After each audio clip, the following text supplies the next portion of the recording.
नमस्कार दोस्तों, stock market studies में फिर से एक बार आपको बहुत-बहुत स्वागत है। तो आज मैं फिर से आपके सामने कुछ इंपॉर्टेंस कंपनी का अपडेट शेयर करने वाला हूँ, तो वीडियो को पूरा लास्ट तक देखिएगा और अभी तक अपने चैनल को सब्सक्राइब नहीं किया तो ज़रूर कर लीजिएगा। कंटिन्यूअसली इन्फॉर्मेशन और अपडेट्स पाने के लिए चैनल के ऊपर बने रहिएगा। तो चलो देख लेते हैं कौन-सा कंपनी है इस वीडियो के अंदर। फर्स्ट जो कंपनी है जिसके बारे में चर्चा करूँ, उसका नाम है अदानी विल्मर। देखिए, अदानी विल्मर एक ऐसी कंपनी है जिसके ऊपर आपको हमेशा एक चीज़ मैं आपको बार-बार बोल चुका हूँ कि अदानी विल्मर जो एडिबल ऑयल इंडस्ट्रीज़ है, उस एडिबल ऑयल इंडस्ट्रीज़ में एक लीडर प्लेयर है। तो एक टाइम कंपनी नंबर 1 पोज़ीशन में था, आज इस कंपनी के कंपटीटर के हिसाब से बात करूँ, देखिए मैरिको भी एक एडिबल इंडस्ट्री से बिलॉन्ग करते हैं। तो उस हिसाब से देखा जाए तो अदानी नंबर 1 पोज़ीशन में था और पतंजलि सेकंड पोज़ीशन में था। आज पतंजलि सेकंड पोज़ीशन में भी है और नंबर 1 पोज़ीशन में कौन पहुँच चुके हैं? मैरिको। तो अदानी विल्मर कोई खराब कंपनी नहीं है। हाँ, अभी फिलहाल के लिए कुछ सिचुएशन खराब है। जैसे आप देखेंगे कंपनी के जो क्वार्टरली रिजल्ट, देखिए रिजल्ट आपको पिछले सालों में जो रिजल्ट था, उस रिजल्ट को देखेंगे तो कंपनी की सेल्स में एक चेंजिंग देखने को मिला। छोटा-मोटा यहाँ पे सेल्स चेंज देखने को मिला है। एक्सपेंस को कंपनी मेंटेन करने के बाद नेट प्रॉफिट जो है, वो कुछ इस तरीके से देखने को मिला 182 करोड़ 49 करोड़, उसके बाद अभी देखिए 131 करोड़ का लॉसेस। तो ये भी बताया जा रहा है कि दिसंबर क्वार्टर में जो रिजल्ट आने वाले हैं, तो वहाँ पे भी थोड़ा-सा करेक्शन देखने को मिल सकता है। क्योंकि देखिए डायरेक्टली 582 करोड़ से घट के हो चुके 130 करोड़। तो इसका मतलब प्रॉफिट जो ग्रोथ है, वो कम होता देखने को मिला है। तो आपको मैं ज़रूर रिक्वेस्ट करूँगा, इस कंपनी के ऊपर काम करने से पहले ये सारी चीज़ों को सोच-कर समझ-कर काम करना पड़ेगा। क्योंकि सारे कंपनीज़ के ऊपर जो डेटा अपडेट है, वो डेटा मैं आपके साथ इसीलिए रखा हूँ क्योंकि आप हमेशा गलत तरीके से किसी कंपनीज़ के ऊपर ट्रेड ना ले बैठे। क्योंकि सारी चीज़ों को देखकर काम करना पड़ेगा। बहुत सारे लोग मुझे कमेंट्स करके रहते हैं, "सर आपका जो वीडियो है वो हर दिन दिखाई तो एक ही कैटेगरीज़ टाइप का है।" देखिए, हम लोगों को प्रॉफिट कमाना है। हम लोगों को कोई नया-नया कंपनी को रिसर्च नहीं करना है। अगर आप रिसर्च करना चाहते हैं, आप खुद के दम पे ज़रूर करिए। ये मेरा कोई रिस्ट्रिक्शन नहीं है कि मैं आपको ये बता रहा हूँ कि आप नहीं करिए। आप ज़रूर करिए, आपका दम है, आपका टाइम है तो ज़रूर करिए। हमेशा हम लोगों को कुछ कंपनीज़ को चूज़ करना है, उसी कंपनीज़ के ऊपर हमेशा स्टडी करके चलना है। जब भी उस कंपनी के ऊपर कोई ट्रेड बने, तो उसके ऊपर हम लोग ट्रेड ले सकते हैं। तो फाइनली इस कंपनी के ऊपर एक अपडेट मैं ज़रूर शेयर करूँगा, जो मुझे कंपनीज़ के ऊपर अच्छा लगा। वो है देखिए कंपनी का कैपेक्स पिछले सालों की तुलना से इस बार कैपेक्स बढ़ चुके हैं। अभी अदानी ग्रुप के जो कैपेक्स है वो तो बढ़ा है, मगर कंपनी के जो उसके साथ-साथ कंपनी का जो फ्री कैश फ्लो है वो नेगेटिव में चला गया। इसका मतलब कंपनी बिज़नेस तो कर रहे हैं मगर हाथ में कैश नेगेटिव में जा रहा है। तो ये एक पॉइंट्स कंपनी के ऑब्वियसली नेगेटिव है और दूसरी बात, कंपनी का अगर आरओसी देखें और आरओई देखें, दोनों में आरओसी आपको बेस्ट दिखेगा, आरओई में थोड़ा-सा करेक्शन आपको देखने को मिलेगा। जैसे लेटेस्ट जो करंट ईयर में वहाँ पे 7.13% के आसपास है और कंपनी के 3 साल में 5 साल में एक अच्छा खासा ग्रोथेबल सिचुएशन देखने को मिला। अभी देखिए आरओसी के बारे में बात करूँ तो आरओसी भी कंपनी के ऊपर बेस्ट तरीके से देखने को मिला है। डेब्ट कंपनी के ऊपर एकदम ना के बराबर है। नेट प्रॉफिट के बारे में बात करूँ तो नेट प्रॉफिट भी अच्छा खासा यहाँ पे लेवल्स में देखने को मिले। तो सॉरी, अच्छा खासा खराब लेवल में देखने को मिले, माफ़ी चाहता हूँ। कंपनी का डेब्ट नेट प्रॉफिट जो है वो एकदम बेकार जैसे बन चुके हैं। तो इसीलिए इस कंपनी के ऊपर प्रेशर है। फिर भी कंपनी, जब मैं इस कंपनी के ऊपर ट्रेड लिया था तब इस कंपनी का परफॉर्मेंस अच्छा था। फिलहाल के लिए जो इस कंपनी के जो मेरे इस कंपनी के ऊपर ट्रेड है, ध्यान दीजिएगा, कंपनी के ऊपर कंटिन्यूअसली एक बाइंग कैंडल बना, तो 1, 2, 3 बाइंग कैंडल बना और रेंज बन चुके हैं 33%।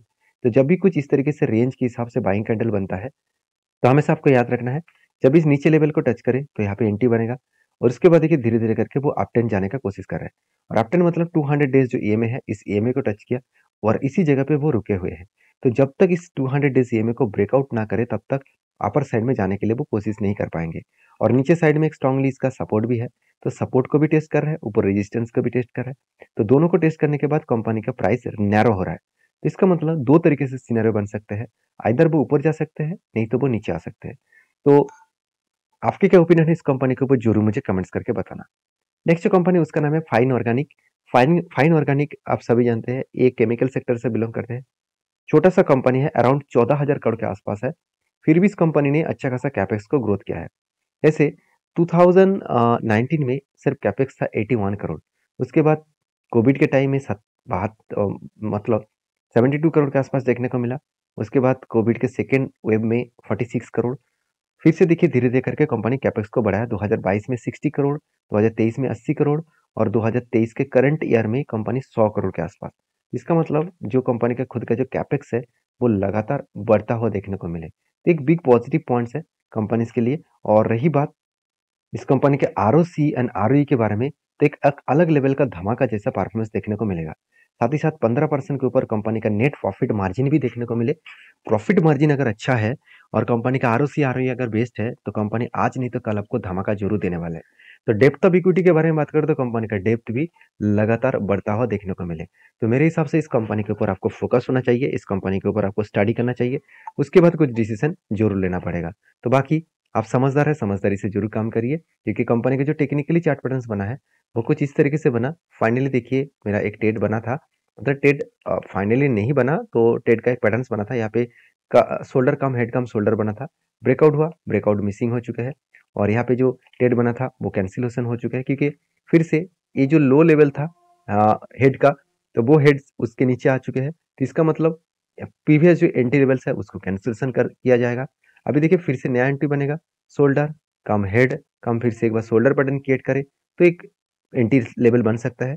मगर मुझे नहीं लग रहा कि इतना जल्द से जल्द इस लेवल को ब्रेकआउट कर पाएगा, क्योंकि ये लेवल कंपनी के लिए स्ट्रांगली रेजिस्टेंस है। क्योंकि इस लेवल को ब्रेक करने के बाद ही कंपनी के ऊपर एक जर्नी देखने को मिल सकता है। क्योंकि ये भी बताया जा रहा है कि केमिकल सेक्टर का जो डिमांड है वो 2025 से पहले वो डिमांड बढ़ने का चांसेस बहुत कम है। तो सोचिएगा अगर डिमांड ना बढ़े तो उस कंपनी का ग्रोथ होने का चांसेस तो रुक ही जाएगा ना। तो फिलहाल के लिए मैं जरूर कहूँगा इस कंपनी के ऊपर आप स्टडी करिए, कंटिन्यू वॉच करते रहिए, जब कोई मौका मिलेगा तो जरूर इस कंपनी के ऊपर कुछ डिसीजन लीजिएगा। नेक्स्ट जो कंपनी उसका नाम है डिक्सन टेक्नोलॉजी। सबसे पहले मैं इस कंपनी का चार्ट पैटर्न दिखाऊंगा। तो बहुत दिनों के बाद कंपनी के ऊपर एक एंट्री बना था, वो कुछ इस तरीके से एंट्री बना, शोल्डर कम हेड कम शोल्डर बना। फाइनली ब्रेकआउट हुआ और ब्रेकआउट होने के बाद धीरे धीरे धीरे धीरे करके वो टारगेट को भी अचीव किया। तो टारगेट अचीव होने के बाद वो रिटेस्ट भी कर रहा है। तो इसका मतलब जो इसका टारगेट था, जो इस लेवल का जो टारगेट था, इस टारगेट को ब्रेकआउट किया और उसके बाद यहाँ पे टारगेट को अचीव भी किए, उसके बाद धीरे धीरे करके रिटेस्ट भी कर रहा है। तो मेरे हिसाब से अच्छा खासा एक लेवल का एंट्री भी मिला था और 45% का रिटर्न मिला 127 दिनों में। तो 127 दिनों का मतलब होता है एटलीस्ट 4 मंथ्स। तो 4 मंथ्स के आसपास कंपनी ने अच्छा खासा एक टारगेट को अचीव किया। तो मेरे हिसाब से अभी फिलहाल के लिए इस कंपनी के ऊपर मेरा कोई नया ट्रेंड नहीं है, क्योंकि कंपनी टॉप लेवल में पहुंच चुके हैं। अभी देखा जाए तो कंपनी के ऊपर एक बड़ा सा कप बन चुके हैं और यहाँ पे एक छोटा सा कैंडल पैटर्न, सॉरी, कप के बाद एक हैंडल पैटर्न क्रिएट करे तो मैं फिर से एक बार एंट्री लेने के लिए तैयार रहूंगा। तो उससे पहले कंपनी का परफॉर्मेंस क्या सही में चल रहा है वो देखना बहुत जरूरी है। सबसे पहले कंपनी के परफॉर्मेंस के बारे में चर्चा करूँ तो कंपनी का जो कैपेक्स है वो अलग लेवल का ग्रोथ हो रहा है। अलग लेवल का मतलब कंपनी 2019 में से 79 करोड़ के आसपास कैपेक्स था, वो बढ़ते हुए 2020 में बना 108 करोड़, 2021 में बना 167 करोड़, 2022 में बना 400 करोड़, 2023 में बना 450 करोड़। अभी करंट ईयर में 550 से 600 करोड़ के आसपास कैपेक्स देखने को मिला। तो जो कंपनी का इतना शानदार कैपेक्स बढ़ा, मतलब इतना ज्यादा बड़ा इन्वेस्टमेंट कंपनी बढ़ा चुके हैं, तो क्या उस कंपनी के ग्रोथ नहीं होने वाला है? और साथ ही साथ और एक पॉइंट्स मैं आपके साथ ये भी शेयर करने वाला हूँ। कंपनी का आरओई जो लेटेस्ट देखने को मिला कितना, 19% के एक साल में, 3 साल में 20% और एक साल में 19%। तो एवरेज निकल कर आ रहा है करीबन 15% के ऊपर। तो एक अच्छी बात है। आरओई भी आपको शानदार दिखेगा। हाँ, प्रॉफिट मार्जिन में, नेट प्रॉफिट मार्जिन में थोड़ा सा करेक्शन है, बाकी डेप्थ भी कम है और सारे पॉइंट्स तो कंपनी के साथ ही आपको देखने को मिलेगा। हाँ, क्वार्टरली जो रिजल्ट है वो आप देखेंगे, जो प्रॉफिट मार्जिन है और प्रॉफिट तो हुआ, प्रॉफिट पिछले सालों की तुलना से इस बार भी अच्छा खासा प्रॉफिट देखने को मिला। तो कंपनी लगातार खुद के प्रॉफिट मार्जिन को लगातार बढ़ाते चले जा रहे हैं। इसके लिए अर्निंग पर शेयर जो 9 रुपीज के आसपास था वो बढ़ के हो चुका है 18 रुपीज। तो इसका मतलब डबल के आसपास देखने को मिला। तो इस सारे कारण की वजह से मैं कंपनी के ऊपर एक बुलिश फील करता हूँ और जिस तरीके से ट्रेड बना था उस तरीके से टारगेट को भी अचीव हुआ। अभी एक मैं पहले बोल चुका हूँ, एक लंबा सा जर्नी अभी देखने को मिलेगा, क्योंकि यहाँ पे एक पैटर्न्स ऑलमोस्ट कंप्लीट हो चुके हैं, लंबा सा एक पैटर्न्स कंप्लीट हो चुके हैं। उसके बाद एक छोटा सा यहाँ पे cup cup with hand patterns complete करे, क्योंकि जिस तरीके से करेक्शन हुआ मुझे लग रहा है यहाँ पे एक पैटर्न्स जरूर वो यहाँ पे तैयार करेंगे। अगर पैटर्न्स कंप्लीट हो तो एक लंबा जर्नी आपको देखने को मिल सकता है। बाकी आप समझदार है, समझदारी से काम करिएगा। आपके क्या ओपिनियन है जरूर मुझे कमेंट्स करके बताइएगा। नेक्स्ट जो कंपनी उसका नाम आप देखेंगे तो श्रीजी ट्रांस लॉजिस्टिक लिमिटेड।